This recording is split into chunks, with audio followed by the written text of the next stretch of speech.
इस टॉपिक में हम ऑटोकैड की रेक्टेंगल कमांड को कवर करेंगे। रेक्टेंगल कमांड आपके पास यहाँ पर होम टैब में ड्रा पैनल में मौजूद होती है।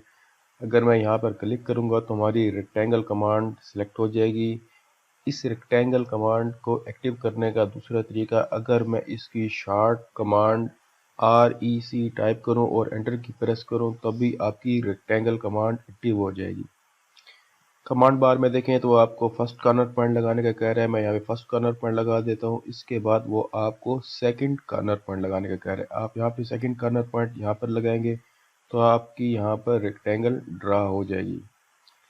रेक्टेंगल कमांड को मैं दोबारा से सिलेक्ट करता हूँ। उसके बाद जब मैं यहाँ पर क्लिक करता हूँ तो आप नीचे कमांड बार में देखें आपको एरिया, डायमेंशंस और रोटेशन नज़र आ रहा है।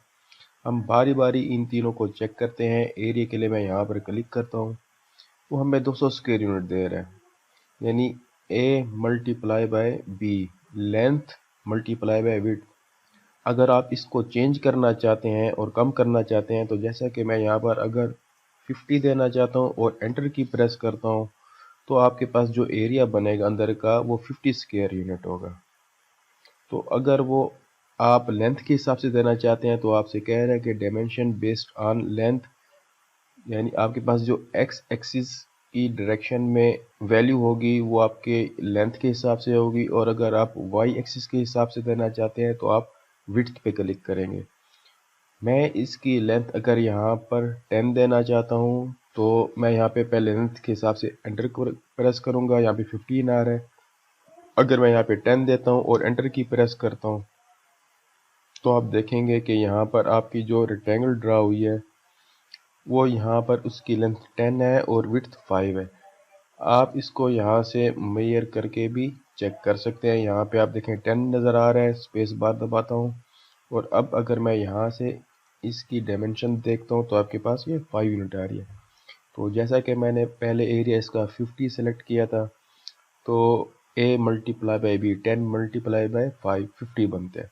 तो इस तरह एरिया के हिसाब से आप अपनी रेक्टेंगल ड्रा कर सकते हैं। मैं इन सब को सिलेक्ट करके इरेज कर देता हूँ। रेक्टेंगल कमांड को एक दफ़ा मैं फिर से सिलेक्ट करता हूँ और यहाँ पे क्लिक करता हूँ। इसके बाद अगर मैं डायमेंशन के हिसाब से देना चाहूँ तो डी पे सिलेक्ट करता हूँ। तो लेंथ आपको वो 10 बता रहा है जो कि हमने लास्ट टाइम अप्लाई की। अगर मैं चेंज करके इसको 5 करना चाहता हूँ तो 5 करूँगा। आपके पास लेंथ होगी एक्स एक्सिस की डायरेक्शन में, एंटर प्रेस करता हूँ। इसके बाद विड्थ भी वो 5 का कह रहा है। अगर मैं चेंज करके 7 टाइप करके अगर मैं एंटर की प्रेस करता हूँ तो आप देखेंगे कि यहाँ पर अब जो रेक्टेंगल आपकी ड्रा हुई है उसकी लेंथ यहाँ पर 5 है और विड्थ इसकी 7 है। मैं यहाँ से आपको वेरीफाई करा देता हूँ मेजर करके। ये देखें यहाँ पे आपको 5 नज़र आ रहा है। स्पेस बार दोबारा प्रेस किया तो हमारी लेटेस्ट कमांड फिर से अप्लाई होगी और ये 7 है। तो आप डायमेंशनिंग के हिसाब से भी रेक्टेंगल ड्रा कर सकते हैं। इसके बाद मैं फिर से रेक्टेंगल कमांड अप्लाई करता हूँ, यहाँ पे क्लिक करता हूँ। उसके बाद अगर मैं रोटेशन पे क्लिक करता हूँ तो अब आपसे पूछा है कि आपने किस एंगल पे से रोटेट करना है। फ़र्ज़ करें अगर मैं इसको 30 एंगल पर रोटेट करना चाहता हूँ तो मैं 30 टाइप करने के बाद जब एंटर की प्रेस करूँगा तो आपकी अब ये रेक्टेंगल 30 पे लगेगी। मैं यहाँ पे क्लिक करता हूँ, रेक्टेंगल ड्रा हो गई। अब इसका अगर आपने एंगल मेजर करना है तो मैं यहाँ पे एक लाइन लगाता हूँ, एंटर। और उसके बाद अब अगर मैं यहाँ पर इनका एंगल मेजर करना चाहूँ तो मैं दोनों लाइन को सिलेक्ट करता हूँ तो आप देखेंगे कि यहाँ पर ये 30 का एंगल नज़र आ रहा है। तो ये हमारी ये रेक्टेंगल 30 पे ड्रा हुई है। इसको वापस बाय डिफ़ॉल्ट 0 एंगल पर लाने के लिए मैं दोबारा रेक्टेंगल को सिलेक्ट करता हूँ, क्लिक करता हूँ और रोटेशन में यहाँ पे फिर से 0 टाइप करके एंटर प्रेस करता हूँ ताकि नेक्स्ट टाइम हम जब भी रेक्टेंगल लगाएं तो उसका हमारे पास एंगल 0 ही हो। अब अगर मैं रेक्टेंगल कमांड को फिर सिलेक्ट करता हूँ तो आप नीचे कमांड बार में देखें तो आपके पास चैम्फर, एलिवेशन, फिलेट थिकनेस और विड्थ नज़र आ रहा है। इन ऑप्शंस को भी हम चेक कर लेते हैं। सबसे पहले मैं चैम्फर पे क्लिक करता हूँ। इसके बाद वो आपसे डिस्टेंस पूछ रहा है कि फर्स्ट चैम्फर डिस्टेंस आपस कितना हो। यहाँ पर 0 है, मैं इसको चेंज करके 0.5 कर देता हूँ, एंटर प्रेस करता हूँ। तो आपसे सेकंड चैम्फर डिस्टेंस भी पूछ रहा है।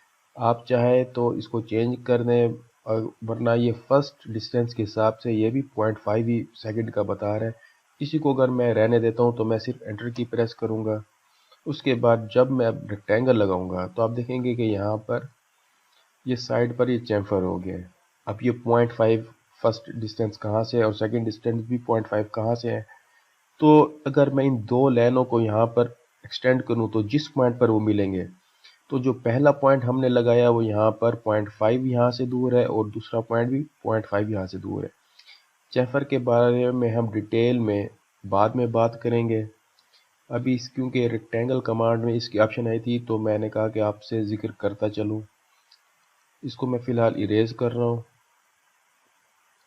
और उसके बाद रेक्टेंगल ड्रा करने के बाद मैं यहाँ पे चैम्फर 0 कर देता हूँ, वरना मैं जब भी रेक्टेंगल ड्रा करूँगा तो आपके पास ये चैम्फर इस तरह की 0.5 के डिस्टेंस से आता रहेगा।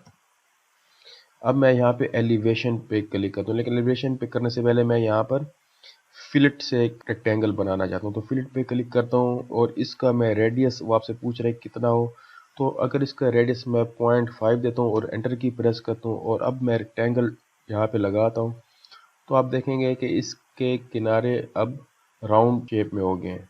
अगर मैं यहाँ से इसका रेडियस मेजर करना चाहूँ तो आप देखेंगे कि यहाँ पे ये 0.5 आ रहा है, जो कि मैंने अभी इसका रेडियस दिया।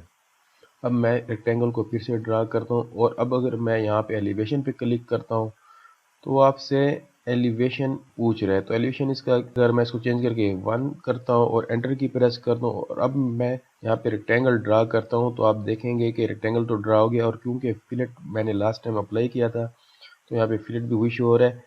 बज़ाहिर देखने में दोनों एक जैसे लग रहे हैं, लेकिन एलिवेशन में वो एक पॉइंट जेड एक्सिस की तरफ ऊपर हो गया। इसको आप यहाँ पे कैसे देख सकेंगे, आप शिफ्ट की को प्रेस एंड होल्ड करके रखें और मिडल माउस बटन को भी प्रेस एंड होल्ड करें और इसको इस तरीके से कर्सर को ऊपर लेकर जाए तो आप देखेंगे कि यहाँ से जो आपने पहले यहाँ पर रेक्टेंगल ड्रा की थी वो एक्स एक्सिस की सीध में है और दूसरा जो मैंने रेक्टेंगल ड्रा की और इसकी एलिवेशन 1 पॉइंट रखा तो ये एक यूनिट जेड एक्सिस की तरफ ऊपर हो गया। तो इसको मैं दोबारा से रोटेट करके आप दिखाता हूँ। यहाँ पे मैं शिफ्ट की को प्रेस एंड होल्ड करके रखता हूँ और साथ ही मिडल माउस बटन जो कि माउस व्हील है उसको भी प्रेस एंड होल्ड करता हूँ। तो इसके बाद जब इसको फिर से रोटेट करता हूँ तो आप देखेंगे कि यहाँ पर ये दोनों रेक्टेंगल आपके सामने है, लेकिन इन दोनों के एलिवेशन में फ़र्क है। तो मैं रेक्टेंगल कमांड को ड्रा करके एलिवेशन को यहाँ से बाय डिफ़ॉल्ट पहले की तरह 0 करता हूँ और एंटर की प्रेस करता हूँ और साथ ही साथ फिलेट को भी 0.5 जो था इसको भी 0 टाइप करने के बाद मैं एंटर की प्रेस करता हूँ। अब अगर मैं बात करूँ थिकनेस की, तो मैं जब थिकनेस पे क्लिक करता हूँ और इसके बाद इसकी थिकनेस मैं यहाँ पर अगर 1 देता हूँ और एंटर की प्रेस करता हूँ और अब रेक्टेंगल यहाँ पे अगर ड्रा करता हूँ तो इसके बाद भी इसको भी अगर हम 3D की तरह उसी तरह रोटेट करके देखें तो आप देखेंगे कि ये यहाँ पर एक यूनिट इसका नीचे यहाँ पर एक्सटेंड हो गया है। यानी जैसा यूनिट हमने एक यूनिट दिया था, एक यूनिट ऊपर चला गया था, सेम इसकी अब थिकनेस भी एक यूनिट की हो चुकी है। तो ये हमारे जब हम 3D में पहुँचेंगे तब हमारा इसका इस्तेमाल होगा।